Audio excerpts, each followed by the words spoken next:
ang Ginoo makikuban nato na di ta maglisod. Pero atong hinumduman nga bisan sa atong kalisod naa ang Ginoo. Iyan yung gitubot tungod kay kinahanglanon ni nga training aron makabalik ang atong pagsalig niya. Kay nawala ang atong pagsalig niya sa dihang nisalig ka ni Satanas sa dihang nitinggal sa Adam ug Eva dito sa garden. Walay laing paaging mabalik ang atong pagsalig sa Ginoo, maura nga tugutan ta sa Ginoo nga maglisod, pero ubanan ta niya. Kay sa matag kalisdanan na atong ma-overcome, atong ma-realize na naagilay Ginoo, uban gilay Ginoo, walay pasagdi sa Ginoo. Muna nga ang mga tao nga naka-experience sa lisod, pero nakasurvive sa ilang kinabuhi, nalig-on ang ilang pagtuo na bisan sa kalisdanan naa ang Ginoo. Amen. Mga kaigsunan, wala lang ang Ginoo na tikuban nato pinaagi sa sanctuary. Dini sa bagong tukoy, sa Mateo 1:23, nag-ingon ang Ginoo, tanawa, ang Birhen, manamkon, o paganganlan ang iyang anak o Emmanuel, nagkahulugan, God is with us. Kung sa'yo pasabot mga kaigsunan, dili lang ang Ginoo nakikuban sa Garden of Eden, wala lang ang Ginoo nakikuban pinaagi sa sanctuaryo, nakikuban ang Ginoo pinaagi sa person ni Jesus Christ. Katong ni ani sa Jesus Christ sa kalibutan, ang purpose na para ang Ginoo makikuban sa tao, makikuyog sa tao. Gianhian ka sa Ginoo nga nagpakatao aron ang Ginoo nga tao nga nailawas nga tao mukuyog sa tao literally.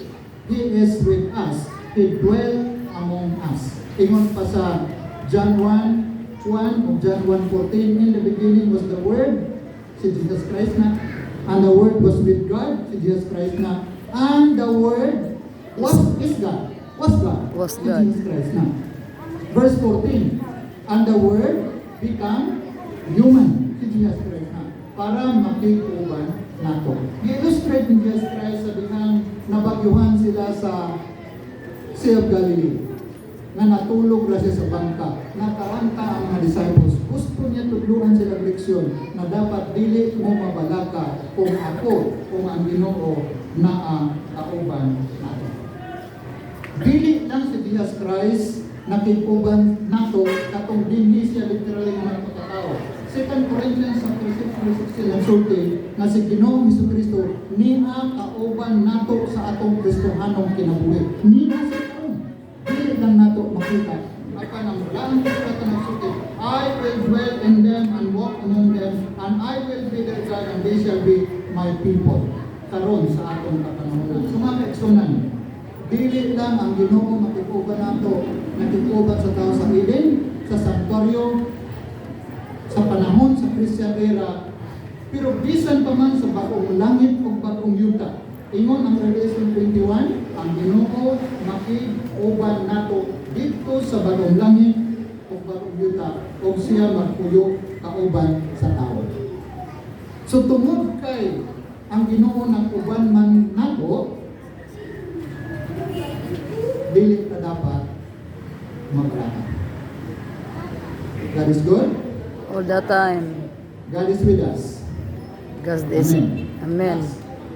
God is in control. Amen. Importante kayo mga kaigsunan. Kaya kung ang Ginoo nakikuban nato na wala ba nang sa ikahong sa pag-control, wala tayo epekto ng giubanan ka, pero kanang niuban nimo nag-antos pod ka uban nimo. Walay gahom, walay control, walay power, dili makapahunong. Pero ang pinaka-importante mga kaigsunan, atong masabtan, God is in control.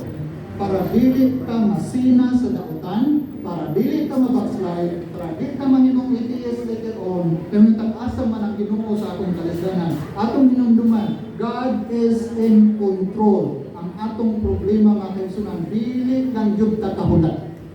Kaya gusto rin yun tayo matuman ang atong schedule. Lahit man schedule ang Ginoo, lahit man timing ang Ginoo, lahit man ang ato.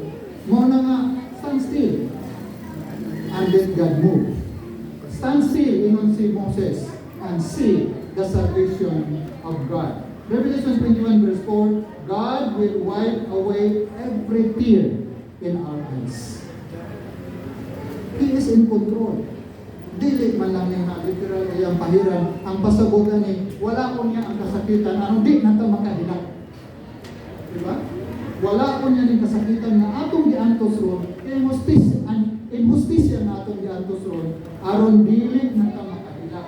Pahiran sa Ginoo. And there will be no more death. Kaya usa sa pinaka-problema sa tao, anong mamatay ang tao. God is in control. Even will be ended. Tungod ka na yung control ang Ginoo, kining daotan tapuson rani. Na-schedule ang Ginoo, dili lang kita maguna. Kung makasabot ka ani ang itudlog ni sa Santorio, na-schedule kung asa na itong dapitaron, courtyard, holy place, most holy place, hangtod sa kinatungyan sa serbisyo sa Santorio, hangtod sa Day of Atonement, judgment na na, investigative judgment ang Day of Atonement. Atong masabtan that God is in control, dili lang yun di ay ka ang ayan mabalakan. Revelation 21 verse 8, but the cowardly, kalawan daw, maglukad-luk, kunin ka ng kalawan daw, dili din ang mga luwas ka ng kalawan, ginisog ito mga konsumo. Tingnan ang Revelation 21 verse 8, ang kalawan daw, dili maluwas. I don't know, anong dili maluwas ng kalawan, siguro kay dili siya kabarok siyang patuo, tungkol pinanalaw siya. Klaro pasulti, dito nalilingan sa Revelation 21 verse 8, ang kalawan, ang dili matinuohon, ang mga abominable, mga murderer, sexually immoral, sorcerers, idolaters, and all liars shall have their part in the lake of fire, which burns with fire and brimstone, which is the second death.